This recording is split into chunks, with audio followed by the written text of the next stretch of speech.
Bonjour tout le monde. J'aime bien quand ça grince. Aujourd'hui, on va tester une batterie. Ah ouais, vous me connaissez, moi les batteries, c'est une grande histoire d'amour. Les boosters, les batteries mortes, voilà. Mais là, on a de la bonne petite batterie avec quelques petits accessoires greffés dessus. Allez, et j'ai pris de quoi faire joujou. On va regarder ça ensemble. Vous avez peut-être entendu parler déjà d'EcoFlow. Moi je connaissais pas et ils m'ont contacté puisque je suis influenceur, bien sûr. Je suis influenceur, donc on me contacte. J'ai jamais demandé ce titre, mais bon. En revanche, j'aime bien tester des produits et c'est ce que je fais avec vous en toute transparence pour essayer de vous donner une idée si c'est quelque chose qui pourrait vous intéresser ou pas. Alors, il s'agit d'une batterie. Bon, c'est lourd déjà, ça pèse 22 kg. Et il s'agit non seulement d'une batterie, mais en fait d'une station d'énergie portable.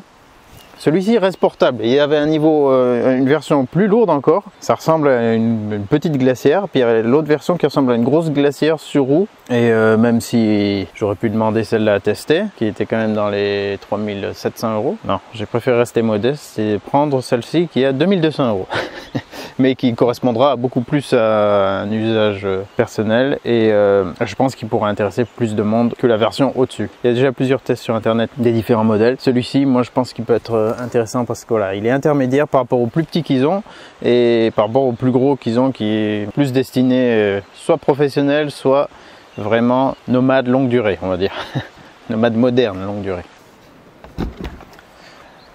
Alors je fais cette vidéo ici parce que sur ce terrain, on a deux petites remises, deux petits cabanons là on va dire, mais on n'a pas d'électricité, ni eau. Et je vais un jour ou l'autre essayer de les retaper, ce qui va me demander certainement de l'outillage électrique, de l'outillage c'est sûr, mais électrique. Et du coup je me suis dit que ce genre de truc, à défaut de groupe électrogène, pourrait être intéressant. Alors je ne vais même pas le comparer avec un groupe électrogène parce que ce produit fournit de l'énergie emmagasinée mais il n'en fabrique pas. Avec un groupe électrogène, on a une autonomie infinie entre guillemets tant qu'on a du carburant. Là, on va le recharger. Il va pouvoir nous fournir 2016 Wh, alimenter en continu des appareils qui consomment jusqu'à 2400 watts. Là, je vous donne les données qu'il y a sur la fiche technique avec une puissance crête de 4600 watts. Donc genre si je lance une disqueuse, bon non celle-ci elle fait que 900 watts, mais bon si je lance un appareil genre un compresseur d'air bicylindre qui va pomper beaucoup au démarrage, ça devrait pouvoir encaisser et ensuite délivrer jusqu'à 2400-3000 watts le temps que la batterie dure. Donc 2016, on va arrondir à 2000 Wh, on peut alimenter un appareil de 2000 watts pendant 1 heure. Mais c'est pas son but principal, ça c'est sûr et certain. Sinon, si on a besoin de vraiment travailler sur des chantiers avec des appareils électriques, on achète un groupe électrogène. Alors il y a beaucoup de gens qui l'ont testé et qui le testent et qui l'ont découvert pour tout ce qui est camping, caravaning, van life et compagnie. Bien sûr, là, c'est le top. Alors, pourquoi c'est le top? C'est parce que dans cette petite chose, qui est quand même relativement lourde, on a, donc là, déjà, il y a 4 prises 220. Donc, ça veut dire qu'il possède un convertisseur de tension. C'est du pur sinus, donc on peut faire tourner des appareils sensibles qui nécessitent du pur sinus. Voilà, donc là, vous branchez ce que vous voulez. Une disqueuse, une scie circulaire, un décapeur thermique, un chauffage, un sèche-cheveux, un grille-pain, une cafetière, un petit four, n'importe quoi. Et vous savez que si le truc consomme 2000 watts, vous pouvez l'utiliser pendant 1 heure. Et s'il consomme 100 watts, vous pouvez l'utiliser pendant 20 heures. Ici, on a des prises pour cumuler des packs de batteries. En gros, ils ont à peu près ce même format. Et on peut pousser du coup la capacité jusqu'à 6000 Wh. Donc là, ça devient pas mal. Hein. Ça fait genre petit habitat léger, autonome, maison de vacances, si on l'alimente avec quelque chose. Parce qu'on peut lui connecter des panneaux solaires, jusqu'à 800 watts de panneaux solaires. Donc voilà, tout ça, on a de la connectique qui est intégrée. Là, c'est la prise pour le brancher sur secteur et le recharger sur secteur. Là, c'est une protection sur tension. Là, c'est une vitesse de charge. On en parlera peut-être un peu plus tard. Et là, on a un port de charge allume-cigare pour recharger des choses via allume-cigare, mais on peut aussi le recharger sur l'allume-cigare de la voiture. Et là, c'est quoi ces prises? C'est des prises 12 volts DC, je crois. Hein, des câbles DC, il me semble. Je l'ai reçu hier. J'ai même pas encore testé. Tout ce que j'ai fait, c'est le recharger tout à l'heure. Bon, il est robuste. Les deux poignées sont bien fichues, bien solides. Il n'y a rien qui bouge. Cette partie là-dessus en caoutchouc, elle est en caoutchouc, donc antidérapante, et c'est là-dessus qu'on peut mettre le deuxième bloc de batterie par exemple, puis le troisième à côté. Mais si on en a deux, ça fait une unité verticale comme ça. Devant, on a des sorties USB, USB-A, USB charge rapide, USB-C directement. Ça c'est pas mal parce que par exemple les portables Blackview que j'ai testé, ils ont, bon, il y a les prises secteur derrière, mais par exemple leur câble USB, c'est pas USB-A et USB-C, c'est 2 fois USB-C. Donc si j'ai pas le chargeur avec, je suis embêté. Alors que là, je peux le mettre dessus. Là, on a USB-C jusqu'à 100 watts. Enfin, les deux même d'ailleurs. 2 USB-C 100 watts. On choisit de l'allumer ou pas, ça. Mais là, il n'est pas allumé. On a un bouton pour le mettre en route. Là, vous voyez que je suis à 100%. On peut aussi le connecter en Wi-Fi avec une appli pour avoir les données en temps réel ou le mettre en route ou l'éteindre. Ça peut être intéressant dans le cas où on est dans un camping-car ou une caravane et qu'on l'a mis dans un placard par exemple et qu'on veut pas devoir ouvrir, contrôler les choses, on peut tout regarder sur smartphone. À chaque fois, les petits panneaux de distribution de courant, par exemple là le côté USB, si on veut les alimenter, on appuie sur ce bouton. Pareil ici. Voilà, donc on a du 12 volts, du 220, de l'allume-cigare, plein de branchements différents. Et vous allez me dire, bah, c'est bien beau d'avoir un panneau, de pouvoir brancher des panneaux solaires dessus, mais il faut un régulateur pour faire fonctionner tout ça. Bah, il est intégré dedans, c'est un régulateur MPPT en plus, donc rendement optimal, et tout ça dans cette boîte clé en main. Ça en fait quelque chose de très intéressant. Et je sais de quoi je vous parle, non pas parce que je suis un expert dans le domaine, mais parce que ma caravane, je voulais la rendre autonome. J'avais fait des vidéos là-dessus, et donc j'avais installé un panneau solaire de 250 watts sur le toit, le régulateur MPPT, le petit appareil de commande. J'avais installé un convertisseur de tension aussi, pur sinus, et une batterie. Et donc ça me fait toute une installation avec les différents éléments. Là, ils sont tous reliés en un, à part le panneau solaire que j'ai derrière et qu'on va tester aussi. Bon, vérifions quand même que ce soit pas juste une boîte lourde avec rien dedans. Quand même voir s'il délivre un peu d'électricité. Donc je le branche derrière. J'alimente les prises. Ah, déjà, il a changé du coup sur le nombre d'heures restantes.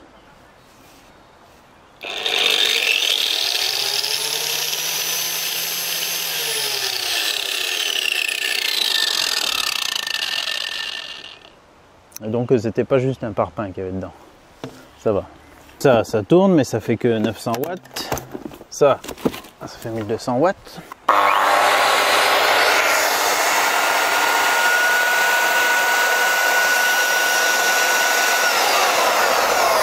Elle est montée à 1300 watts au démarrage et après il s'est calé à 900 watts. Donc là on force dans rien, donc ça consomme moins. Je sais pas à combien elle tourne en temps normal.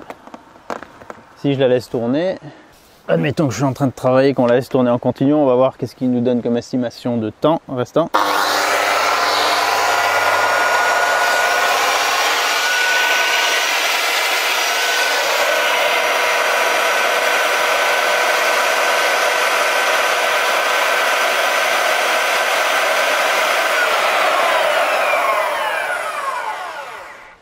Voilà, à peu près 2 heures avec cet appareil. Le truc en fait il fait aussi multiprise puisqu'il a 4 prises. La décapeur thermique qui peut aller jusqu'à 2200 watts.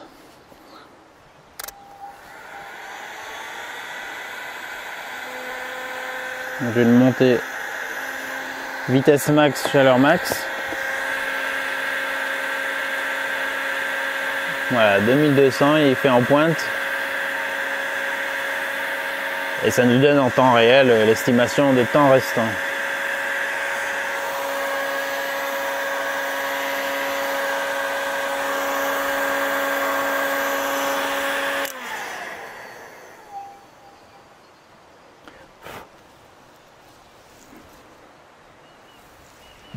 La ventilation ne s'est pas mise en route parce que j'ai rien fait tourner longtemps. Mais je vais vous montrer une petite séquence là quand je l'ai mis en charge pour que vous entendiez avec le bruit que ça restitue en charge. Et j'imagine du coup aussi quand il est utilisé et qu'il est bien sollicité, il a 2 vitesses a priori de refroidissement. La première, on l'entend quand même, et la deuxième, on l'entend beaucoup plus. Là, il a changé de niveau de refroidissement et c'est assez bruyant. Voilà. Juste avant, on l'entendait, mais là, il a passé une autre vitesse. Donc ça aspire ici, à gauche. Vous voyez les deux orifices. Et ça ressouffle de ce côté. À peine tiède. Hein. 40 minutes restantes. Et tout à l'heure, il chargeait plutôt à 1100, 1200 watts. Donc ça, j'ai aucune idée comment il gère ça. Mais là, il est monté il a approché des 2000 et ça s'entend. Là, il a rebaissé d'un ton. Donc c'était le son qu'il y avait avant. Il est redescendu vers 1200 watts. Mais le temps a re-augmenté. Temps restant. C'est pas plus chaud sur le côté.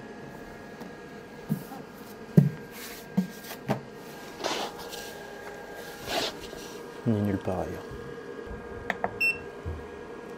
Donc comme je ne l'ai pas utilisé en situation réelle, par exemple dans la caravane, je peux pas vous dire si en ayant plusieurs appareils branchés dessus, si ça se lance rapidement, s'il fait des cycles de refroidissement fréquents ou pas. En tout cas, je vois qu'il a, il a qu'une ventilation, aspiration ici, extraction là. Donc bien sûr, il ne faut pas le coller contre quelque chose, mais on peut le mettre aussi sous une banquette dans un caisson, j'imagine quelque part, pour atténuer le bruit. Et c'est là que l'appli est intéressante pour accéder à ça, pour éviter de devoir voir l'écran en permanence pour contrôler ce qui se passe. On peut peut-être même désactiver, activer les panneaux d'alimentation, je ne sais pas, à confirmer. Ça a l'air vraiment bien construit, hein. Le bas, il est, là en tout cas, le devant, derrière, c'est du caoutchouc bien rigide.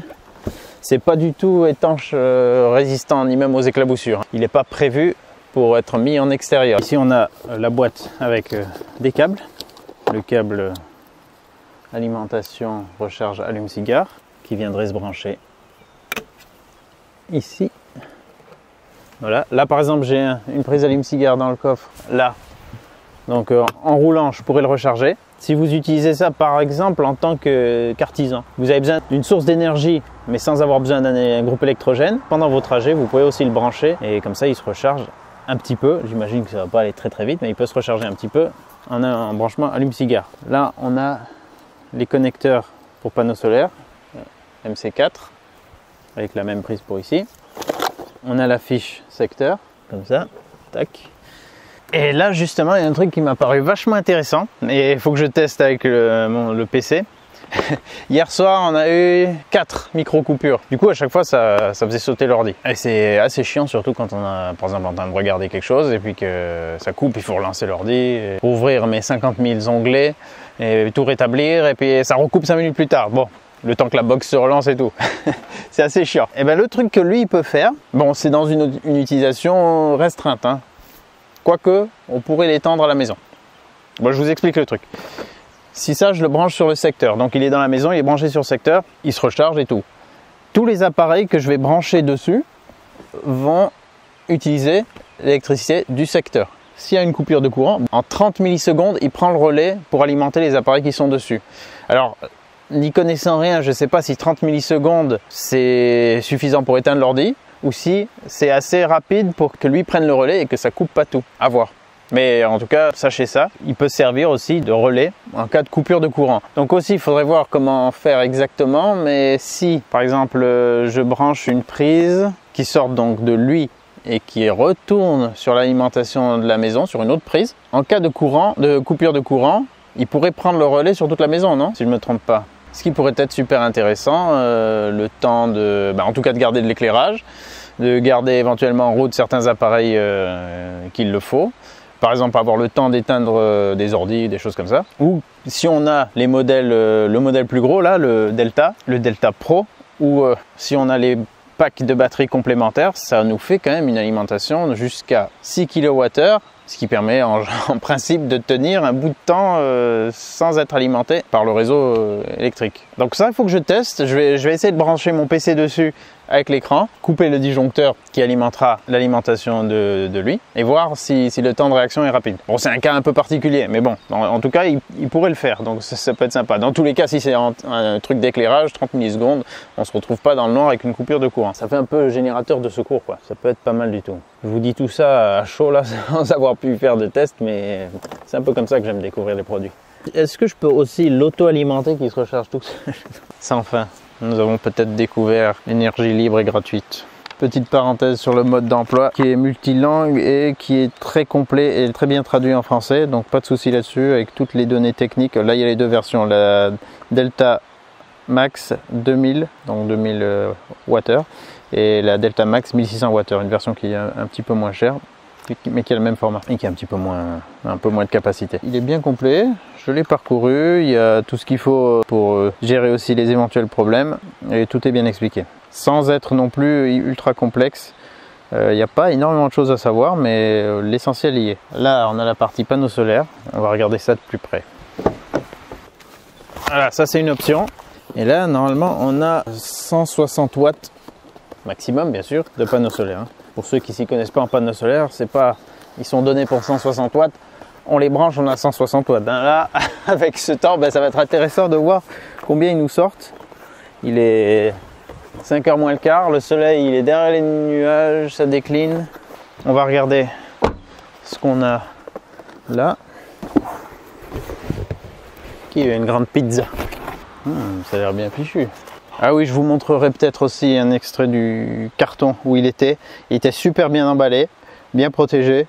Et tant mieux parce que quand je vois les livreurs, comment ils replacent les colis des fois dans les camions, ça fait un petit peu peur. Donc là, on a une mallette de transport de panneaux solaires. Ça, c'est assez stylé.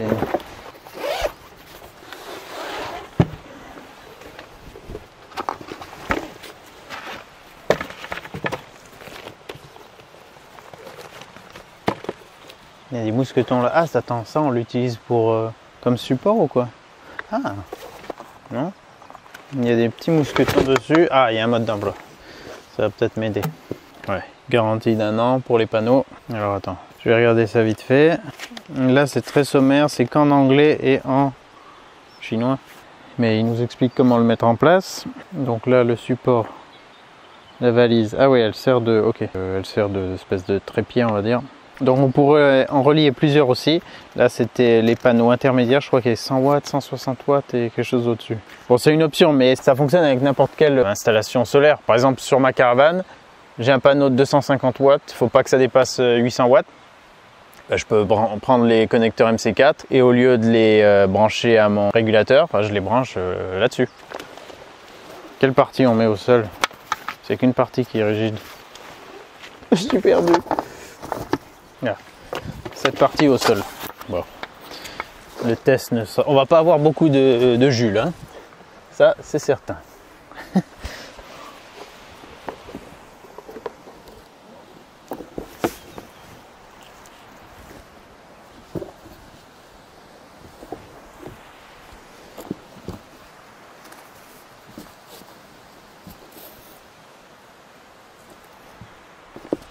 Ah, c'est cool. Ah.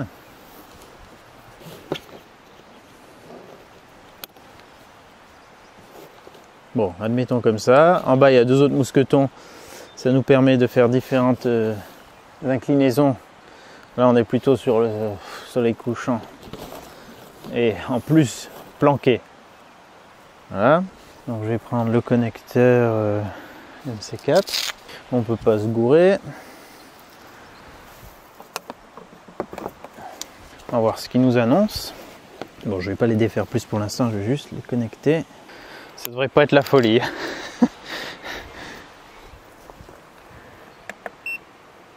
Input. Il n'y a rien. Ah, mais attends. Attends, est-ce qu'il faut que j'appuie sur quelque chose? Il y a un truc que j'ai pas bien branché ou pas? Ils peuvent pas quand même faire rien du tout, 0 watt, il doit faire au moins 1 watt, non? C'est peut-être parce qu'il est à 99%, je sais pas, je vais allumer le décapeur. Ah, faut que j'allume derrière. Il faut que j'active. Voilà.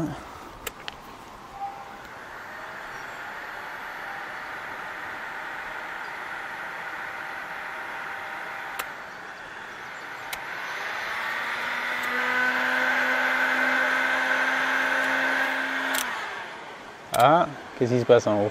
Ah non, il se met à ventiler là. Mais c'est pas ce que je veux. J'aimerais bien voir du jus rentrer. Je les ai pas mis à l'envers, non. Non, on les voit ici, mais je me suis pas gouré, tout est branché. Il n'y a pas d'interrupteur, il n'y a rien à faire. Je sais pas. Ah là, il s'est déjà arrêté. Ah, peut-être faut que je mette sur slow, peut-être. Chargement, au lieu de fast. Non plus. Bon, alors là, je sais pas trop. Ouais, en fait, je crois que j'ai beaucoup trop d'espoir là. Ça dit entrée, alimentation de 11 à 100 volts. Donc là, on est même pas à 11 volts à mon avis. Non. Ça fait longtemps que j'ai plus géré du panneau solaire. Avec la caravane, j'avais bien l'habitude de regarder souvent. Jusqu'à grappiller les derniers watts de la journée. Là, on doit même pas être à 11 volts. Donc ça s'explique. C'est dommage qu'il n'y ait pas un indicateur. Ah, peut-être avec l'appli, il y aurait. À voir. Bon, je viens d'installer l'appli. Télécharger, installer et tout. C'est très simple. J'ai eu aucun souci pour faire ça. Et voilà ce qu'on a. Donc là, il m'indique... Bon, j'ai rien paramétré non plus. 3 jours et 13 heures d'autonomie. 99% de batterie. En entrée, 0 watts. Solaire, voilà. Donc si j'avais un minimum de luminosité, je pourrais voir ça. Là en bas, on a pour les batteries supplémentaires que j'ai pas. Ça peut être... Bah, c'est même un bon complément par rapport à l'écran qu'on a là derrière, surtout si on l'a pas immédiatement à côté de nous. Ce qui est intéressant aussi, c'est qu'on a en caractéristiques techniques, bah justement tous les détails de la station d'énergie. Des fois qu'on aurait oublié pourquoi on s'est cassé les reins, c'est parce qu'il faisait 22 kg le machin. Et puis après les différentes puissances et tensions de sortie, d'entrée, tout ça. Réglages, voilà, il y a pas différents réglages à faire, qu'on peut faire. Niveau soleil, il va falloir que je refasse le test. Donc je vais remballer. Je crois que c'est mieux toujours de les refermer, même avant de déconnecter.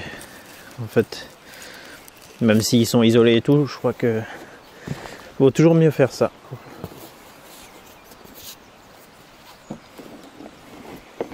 Parce que tant que c'est ouvert, ça produit de l'énergie.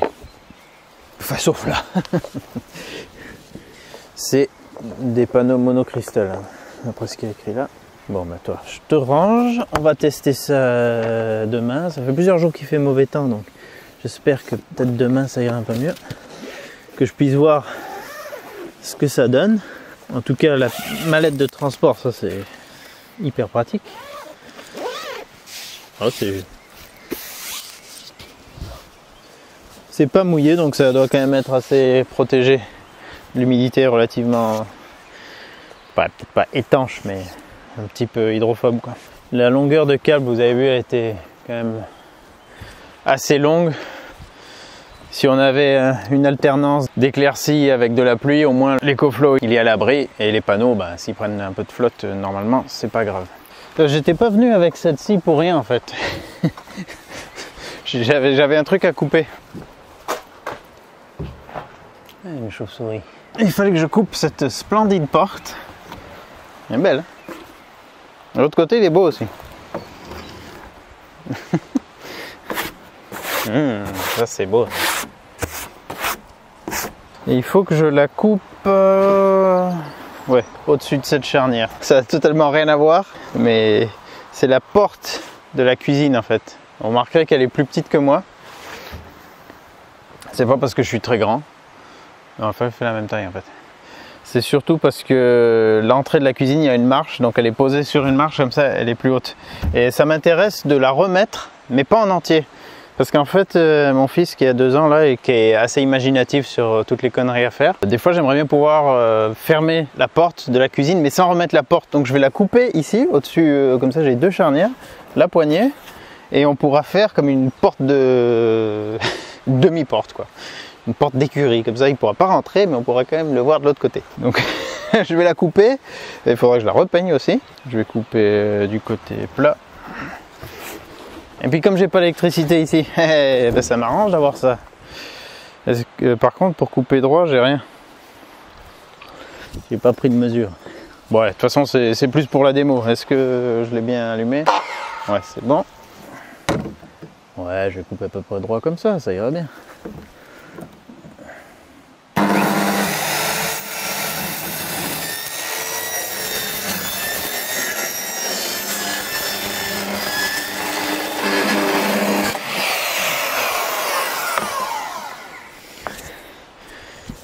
Voilà, plus qu'à mettre un petit truc par-dessus. Et j'ai ma demi-porte. Il faudra aussi que j'enlève la poignée extérieure. Ouais, que je garde que la poignée intérieure parce que ça va servir à que dalle sinon. Voilà l'intérieur d'une porte. Vous doutiez pas que vous alliez voir ça. Hein. Donc, et ça là maintenant je peux le mettre facilement dans la bagnole. Et l'autre bout, je vais le mettre aux enchères sur eBay. Qui c'est qui a ça comme tableau? Il y a deux côtés, le côté avec une spirale et le côté avec une moulure. On peut planquer de la chenouf là-dedans aussi. Je garde, ça peut servir.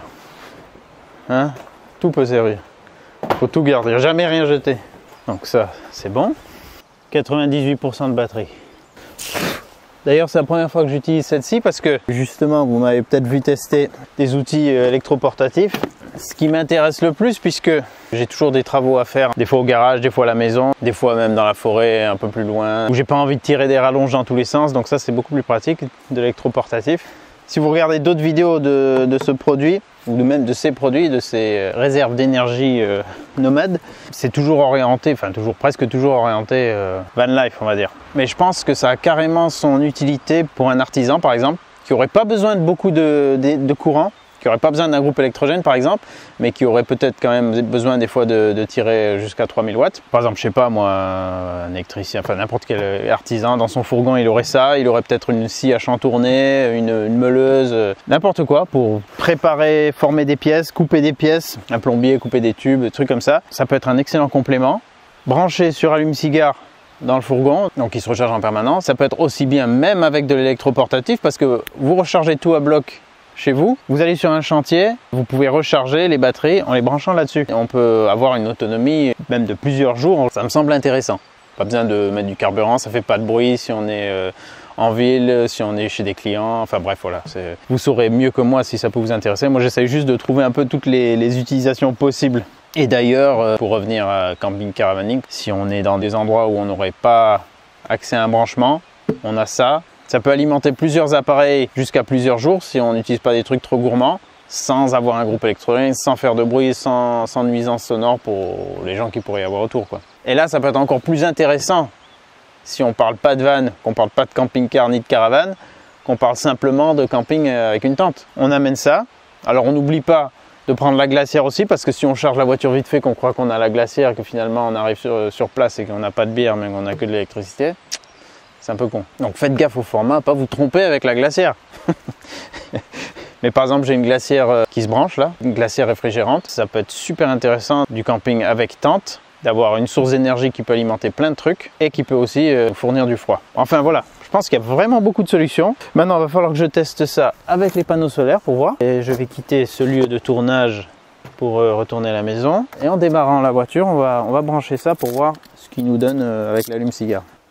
Donc là, je le mets sur la même prise que pour les panneaux solaires, vu que c'est le même embout.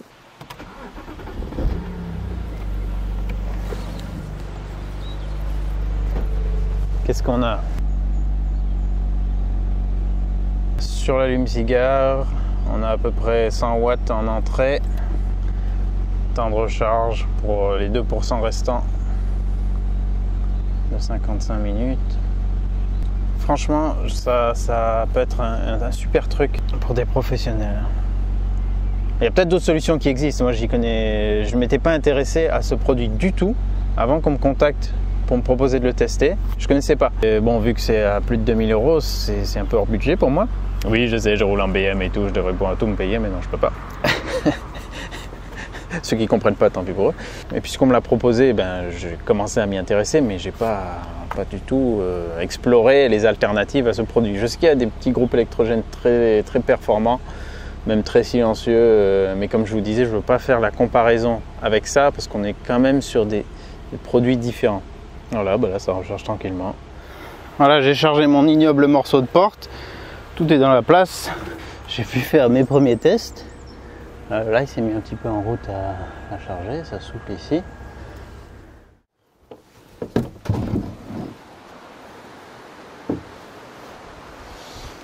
Bon, plusieurs jours plus tard, Toujours pas de soleil, donc j'ai pas pu continuer les tests. Je vous réserve ça pour une prochaine vidéo. Je vous montrerai aussi rapidement l'installation que j'avais faite dans la caravane. Si vous n'avez pas vu la vidéo de l'époque, qui commence à dater d'ailleurs. Je regarderai si ça aurait été plus simple d'installer ça à la place. Je pense que oui. C'est plus cher aussi que de tout faire soi-même et d'acheter des choses individuellement. Par contre, c'est beaucoup plus rapide et pas de prise de tête et on peut le sortir de la caravane aussi. Bon, on regardera tout ça dans la prochaine vidéo. Vous voyez, ici aussi, j'ai une demi-porte. Voilà, c'est ça l'objectif. Ben, si d'ici là, je l'ai repeinte et installée, je vous montrerai aussi la demi-porte de la cuisine. La demi-porte anti-agression de bébé fou. En tout cas, c'est en faisant qu'on fait. Regardez dans la description, je vous mets le lien vers les produits EcoFlow. Normalement, il y aura aussi un code pour avoir une réduction. Et j'espère que le temps va s'améliorer parce que le début de printemps, là, c'est pas ça, hein. Cette porte non plus, c'est pas ça.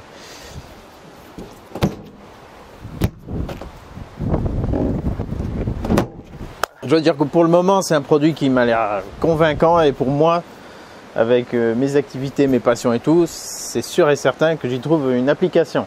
Maintenant, à voir selon le budget qu'on a, il y a les plus petits modèles qui sont aussi moins chers. Mais quand je ferai l'acquisition d'un camping-car, bon, c'est pas pour tout de suite, hein, mais j'aimerais bien avoir un camping-car plutôt que la caravane parce qu'avec la famille, c'est quand même plus pratique. Je ferai tout avec une station d'énergie comme ça, plutôt que de refaire une installation comme j'avais fait ici. Donc plein de tests encore à venir. Et en attendant la prochaine vidéo, j'espère que ça vous aura intéressé. Là, j'ai pas fait du tout de mise à l'épreuve sur la durée et tout, mais ça donne un aperçu un peu des capacités de ce genre de produit. Allez, à très bientôt. Au revoir.